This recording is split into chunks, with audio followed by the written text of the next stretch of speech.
아멘, 할렐루야. 우리 주님께 모든 영광 올려드립니다. 아주 힘있고 은혜로운 찬양 감사합니다. 평생 하나님을 찬양하며 살아가는 우리 상리교회 성도들이 다 되시기를 간절히 소망합니다. 주변 사람들에게 서로 축복의 인사 함께 나누겠습니다. 하나님은 당신을 사랑하십니다. 축복하는 성도가 됩시다. 이철한 작가는 아주 신실한 크리스찬입니다. 이번에 대표작이 연탄길인데 무려 430만 권 이상이 팔렸습니다. 보통 10만 권 이상이 팔리면 정말 성공적이다라고 평가하는데 430만 권 이상이면 엄청나게 많이 팔린 것입니다. 이 책은 외국어로 번역이 되었는데 영어, 또 중국, 일본, 대만, 인도네시아에서 지금도 많은 인기를 끌고 있습니다. 그에 얽힌 일화 가운데 이러한 이야기가 있습니다. 이철한 작가의 중학교 시절의 은사 가운데 김경남 선생님이 계십니다. 어느 날 후배 교사가 그 선생님께 이렇게 물었다고 합니다. 선생님, 연탄길의 작가 이철한 씨 아시나요? 아니, 내가 그렇게 유명한 사람을 어떻게 알아? 그러자 이러한 대답을 했다고 합니다. 제가 알기로는 선생님의 제자라고 하던데요. 그래? 그러면서 이철한 작가가 강은혜에서 강연한 다음에 있었던 이야기를 들려주었습니다. 한 기자가 작가에게 이렇게 물었다고 합니다. 어떻게 해서 문인의 길을 걷게 되었습니까? 그러자 이러한 대답을 했다고 합니다. 중2 때 김경란 선생님이 제가 쓴 글을 칭찬해 주시면서 학교 신문에 실어도 되겠느냐고 말씀하실 때에 너무 기뻤습니다. 그 일이 계기가 되어 작가의 길을 가게 되었습니다. 선생님은 칭찬한 다음에 그만 까마득하게 잊어버렸습니다. 하지만 중2짜리 이 아이 이철아는 그 이야기를 가슴에 새기면서 그래, 내가 작가가 되겠다라는 결심을 했다고 합니다. 칭찬의 힘이 얼마나 대단한가 하는 것을 알 수가 있습니다. 세상에서 가장 높이 평가가 되면서 가장 적은 비용이 드는 선물이 있습니다. 그게 뭘까요? 축복의 말이라고 생각합니다. 남을 축복하는 말 한마디가 얼마나 귀한지 모릅니다. 사람이 사용하는 말에 따라서 그것이 복을 가져오기도 하고 때로는 불행을 가져오기도 합니다. 성경은 말하기를 죽고 사는 것이 혀의 권세에 달렸나니 혀를 쓰기 좋아하는 자는 그 열매를 먹으리라 하였습니다. 하나님은 우리에게 권세를 주셨습니다. 특별히 혀의 권세, 말하는 권세를 주셨다라는 겁니다. 우리가 이 축복의 권세를 어떻게 사용하느냐, 여기에 따라 삶의 열매가 많이 달라집니다. 축복의 권세는 우리의 말을 통해 시작이 되고 또 말을 통해 이루어지는 것입니다. 오늘 읽은 성경에 보시면은 이야기가 쉽지 않은 내용이 기록이 되어 있습니다. 야곱이 애굽의 왕 바로를 축복하는 내용입니다. 이때 정황을 한번 우리가 잘 살펴보면은 야곱이 바로 왕을 축복하는 이 장면이 어딘가 상당히 어색해 보입니다. 이 당시 야곱과 그의 가족은 그들이 살던 곳에 불어닥친 대기근으로 인하여 먹을 게 없었습니다. 우여곡절 끝에 온 집안 식구들이 아들이 살고 있는 애굽으로 피신을 떠났습니다. 다행히 뒤늦게 찾은 이 아들 요셉으로 인하여 죽을 위기에서 벗어나게 된 것입니다. 쉽게 말하면 잘 나가는 아들 덕에 남의 나라에 와서 혜택을 누리게 된 것입니다. 그들은 애굽에 오자마자 곧바로 그 땅을 통치하던 바로 왕에게 인사를 드리기 위해서 왕궁으로 갔습니다. 근데 바로 왕과의 첫 번째 만남을 갖는 바로 그 자리에서 야곱이 뜬금없이 바로를 축복했습니다. 그 말씀이 7절에 이렇게 나오고 있습니다. 요셉이 자기 아버지 야곱을 인도하여 바로 앞에 서게 하니 야곱이 바로에게 축복하매. 여기 보시면은 요셉이 아버지 야곱을 바로 앞으로 인도했습니다. 그러자 왕을 처음 만난 바로 그 자리에서 야곱이 한 일이 무엇이었습니까? 야곱이 바로에게 축복하매. 가장 먼저 야곱이 한 일은 그 왕을 축복하는 일이었습니다. 여러분 한번 생각해 보십시오. 이게 야곱에게 어울리는 행동이었을까요? 이건 상식 밖의 일이었습니다. 당시에 바로는 세계 최강대국인 애굽의 통치자였습니다. 반면에 야곱은 기껏해야 작은 부족의 족장이었습니다. 바로는 끝없이 펼쳐진 대제국을 다스리는 왕이었고 야곱은 세겜에 사두었던 작은 땅만 소유한 사람이었습니다. 바로가 애굽 땅의 주인이었다면 야곱은 그에게 빌붙기 위해서 온 사람이었습니다. 그러니 축복을 한다면 이 바로 왕이 야곱을 축복해야 이 바른 순서가 아니겠습니까? 누구든지 우월한 자가 열등한 자를 축복하는 것이 보편적인 원리이기 때문입니다. 근데 오히려 야곱이 바로 왕을 축복했습니다. 상식적으로 본다면 그는 먼저 바로 왕에게 머리를 숙여서 인사를 해야 됐습니다. 그리고 미리 준비한 선물을 드려가면서 왕이시여, 저희가 애굽에 살 수 있도록 허락해 주신 것 감사합니다, 이런 말을 해야 했습니다. 근데 그게 아니라 그는 바로에게 축복을 했습니다. 그것도 한 번이 아니라 10절에 보시면은 가면서 다시 한 번 더 축복을 하게 됩니다. 여러분, 이걸 어떻게 봐야 할까요? 이때 야곱의 나이가 130세의 노인이었는데 치매에 걸렸거나 아니면 과대망상증에 걸려서 그렇게 한 것일까요? 저는 설교를 준비하면서 이에 대한 성경 해석가, 주석가들의 의견을 살펴봤습니다. 이상하게도 대부분의 주석가들이 별도의 해석을 하지 않고 그냥 다 지나가 버렸습니다. 그런데 어느 주석가가 이렇게 해석을 했습니다. 야곱이 자신의 비범한 능력을 알았기에 바로 왕을 축복한 것이다. 그가 자신의 능력을 알고 있었기 때문에 그 능력에 의해서 바로 왕을 축복했다라고 하는 말입니다. 하지만 이런 해석은 어딘가 부족함이 많이 보여집니다. 야곱에게 비범한 능력이 있었다는 것 자체가 맞지가 않습니다. 아무리 능력이 뛰어나도 바로 왕만큼은 못 되었기 때문입니다. 저는 이 고민에 대한 해답의 실마리를 찰스 헤일리가 쓴 오 인생, 오 하나님이라는 책에서 찾을 수가 있었습니다. 헤일리도 저와 비슷한 고민을 했습니다. 그는 야곱이 바로 왕을 축복했던 이유가 무엇인가 할 때에 야곱이 소명감을 가지고 있었다, 축복에 대한 소명감이 그에게 있었다라는 겁니다. 야곱에게는 목적의식과 소명이 분명했다는 것입니다. 이 소명은 할아버지인 아브라함이 받았던 것과 같습니다. 하나님은 아브라함에게 말씀하시기를 땅의 모든 족속이 너로 말미암아 복을 얻을 것이라 하였습니다. 너를 축복하는 자에게는 내가 복을 내리고 너를 저주하는 자에게는 내가 저주하리라 하는 말씀도 하셨습니다. 이 말씀은 아브라함과 그의 후손들에게 주신 하나님의 약속이었습니다. 그러니 아브라함과 그의 후손들에게는 남을 축복하는 권세가 있었습니다. 그들에게는 세상을 축복하는 소명이 있었다고 하는 것입니다. 아브라함은 이 사실을 아들 이삭에게 분명히 말해 주었습니다. 그리고 이삭은 그 아들 야곱에게 분명히 말했을 것입니다. 야곱은 이 사실을 아버지 이삭에게 들었습니다. 땅의 모든 족속이 너로 말미암아 복을 받을 것이다 하는 겁니다. 그는 자신이 남을 축복하면은 그가 복을 받을 것이고 남을 저주하면 그에게 화가 임할 것을 믿고 있었습니다. 그에게는 소명이 있었습니다. 소명. 나는 평생 다른 사람을 축복하며 살아야만 한다 하는 소명감, 그래야 다른 사람이 나로 말미암아 복을 받게 된다 하는 소명감이 그에게 있었던 것입니다. 그는 할아버지인 아브라함에게 주셨던 이 하나님의 약속을 자신의 것으로 받아들였습니다. 그래서 누구를 만나든지 축복을 했던 것입니다. 여러분, 오늘 읽은 이 본문은 비록 짧은 구절이지만 우리에게 많은 걸 보여주고 있습니다. 한번 야곱의 모습을 상상해 보십시오. 그런 외형적으로 볼 때에 아주 불쌍하고 초라한 늙은이였습니다. 바로 왕이 매몰치게 내치면은 오갈 데가 없는 사람이었습니다. 그런데도 전혀 주눅이 들지 않고 왕을 보자마자 그를 축복했습니다. 이건 소명감이 아니고는 불가능한 모습입니다. 소명의 특징이 있습니다. 소명은 내가 느끼는 현재의 감정이나 기분과 상관없이 이루어가는 것입니다. 소명은 내가 처해 있는 상황과도 아무런 관계없이 이루어가는 것입니다. 그래서 이 소명의 사람은 때로 습관적으로 소명을 이루려고 합니다. 나는 남을 축복해야 되는 사명이 있다, 이 의식이 깊숙이 자리 잡고 있기 때문에 그렇습니다. 이 사실을 확인할 수 있는 일들이 그 다음에 계속 벌어지고 있습니다. 야곱의 축복을 받고 바로 왕이 뭐라고 응사합니까? 8절에 보시면은 네 나이가 얼마나 되었냐 하고 물어봅니다. 난데없이 나이를 물었습니다. 이러한 질문은 야곱의 열등감을 자극할 수 있는 것이었습니다. 아마 바로 왕이 속으로 이렇게 생각을 했을지 모릅니다. 제법 나이가 들어 보이는데 네 나이가 얼마냐?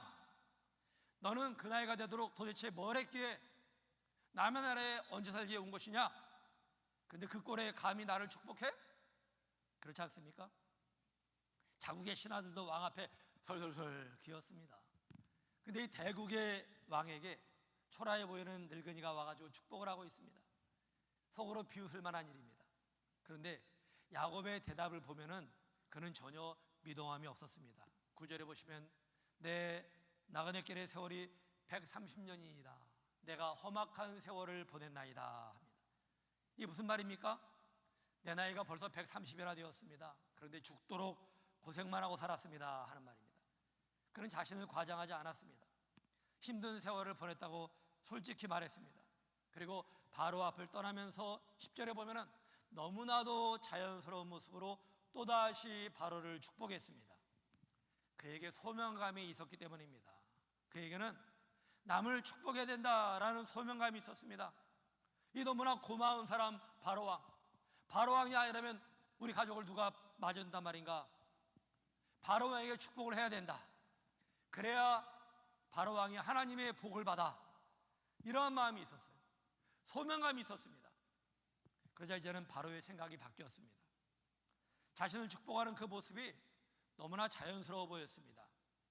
비록 초라해 보이는 노인이었지만 그에게 2번씩이나 축복을 받은 이 바로왕이 기분이 좋아졌습니다.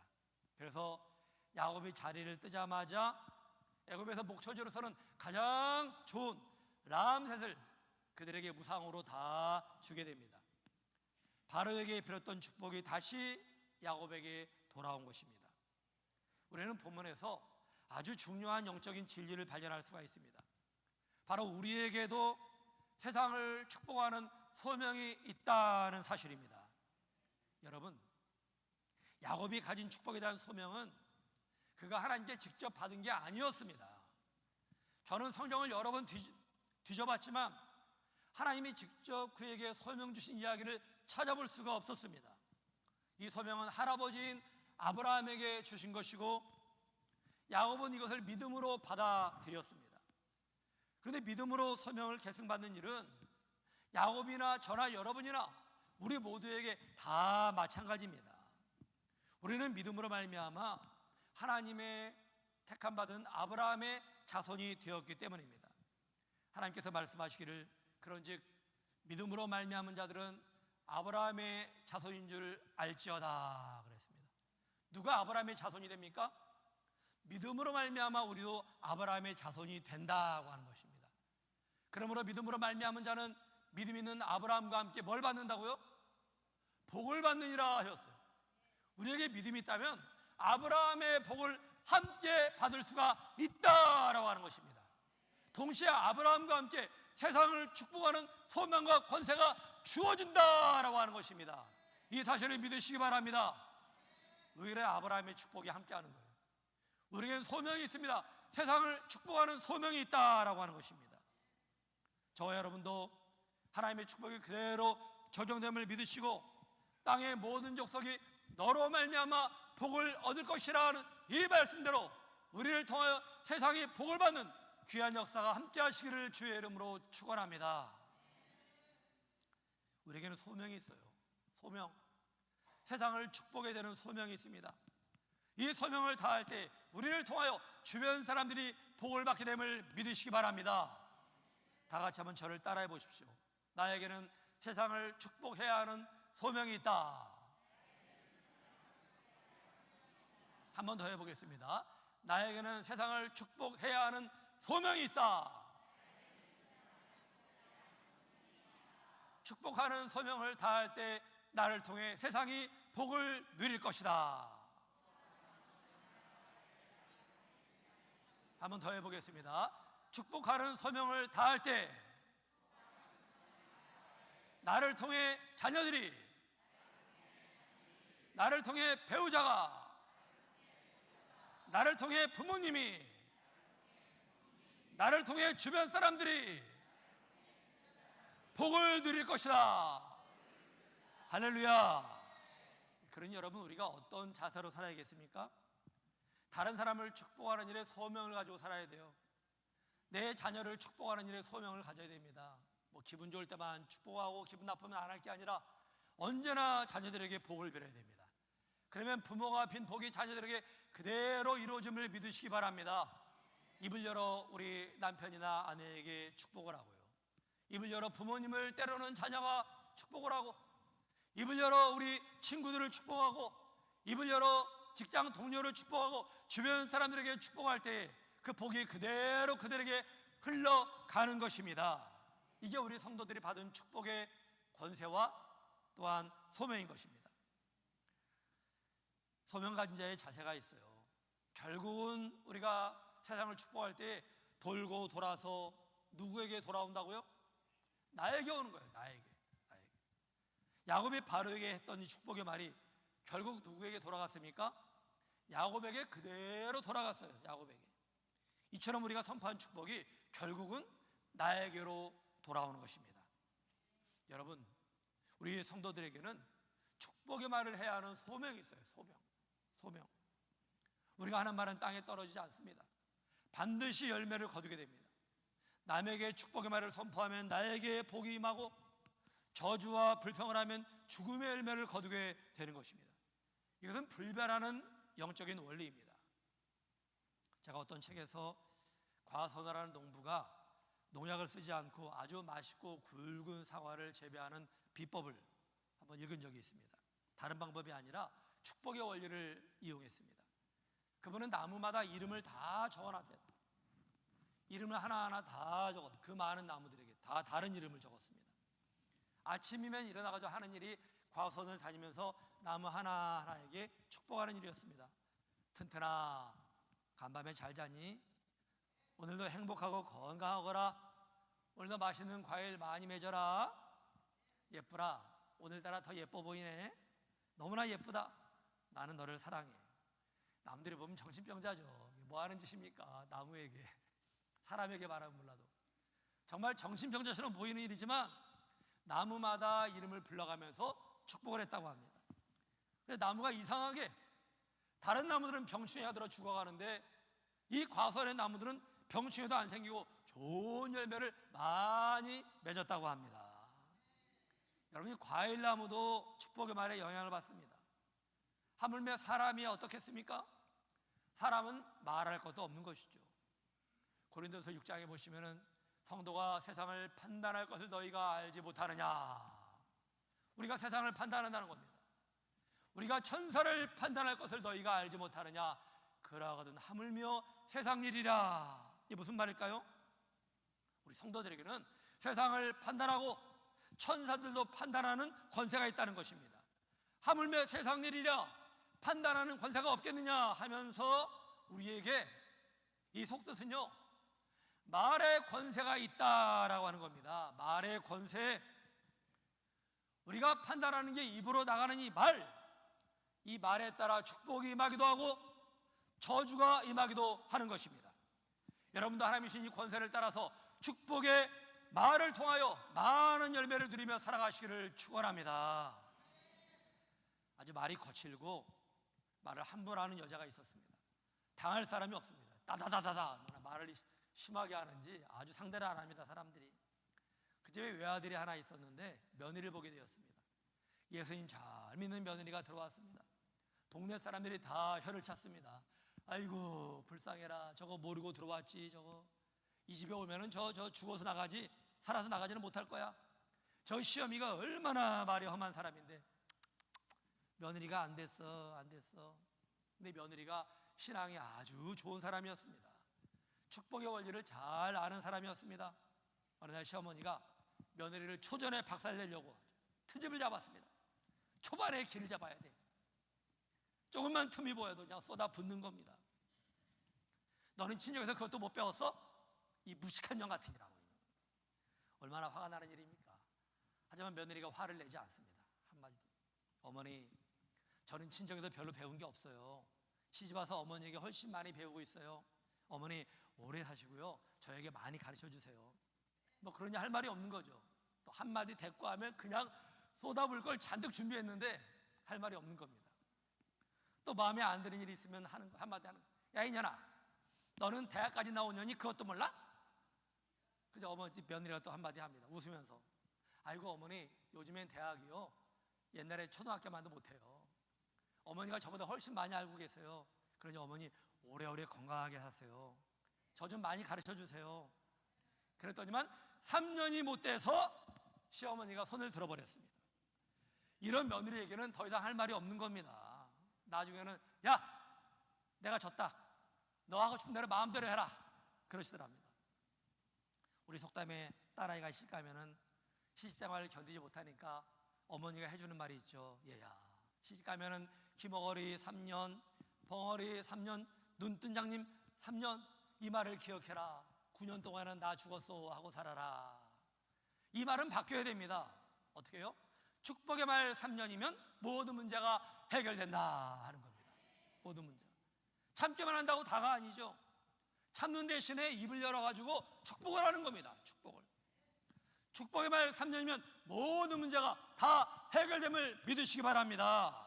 저를 따라해 보십시오. 축복의 말 3년으로 모든 문제가 해결된다. 축복의 말 3년이면 모든 문제가 해결된다. 할렐루야.